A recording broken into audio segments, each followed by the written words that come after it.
பெற்று அவள் நம் பொருட்டு தனக்காக வாங்கி கொள்கிறாள். சொல்ல போனா அப்படி வாங்கிக்கிறதுக்கு தான் அவளை விதித்திருக்கிறார்கள்.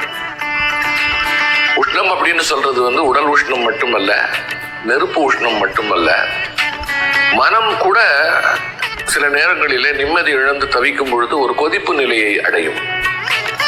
ஆக மொத்தத்தில் இந்த மாதிரி இருக்கக்கூடிய விஷயங்கள் இருக்கிறதே, இவைகளை எல்லாம் நாம் அந்த அம்மனை எண்ணும் பொழுது அவள் நீ கவலைப்படாதே நான் இருக்கிறேன் என்று அவைகளை எல்லாம் அவள் நம் பொருட்டு வாங்கி கொள்ளுகிறாள். அவளால் மட்டும்தான் அதை வாங்கி வைத்துக் கொள்ள முடியும்.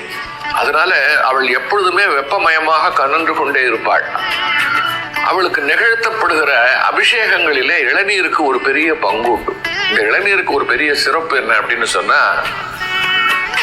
நாம் பொதுவாக நம் வாழ்க்கைக்கு பயன்படுத்துகின்ற தண்ணீரை ஒன்று கிணற்றிலே இருந்து எடுப்போம், இல்லை என்று சொன்னால் குளத்திலே இருந்து எடுப்போம், அதுவும் இல்லை என்று சொன்னால் ஆற்றிலே இருந்து எடுப்போம், அதுவும் இல்லை என்று சொன்னால் கடலிலே இருந்து எடுப்போம், ஏரியிலே இருந்து எடுப்போம், மொத்தத்தில் நிலத்திலே இருந்து எடுப்போம்.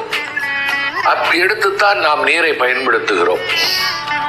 மேலிருந்து பெறுகிற மழை மலையில் விழுந்து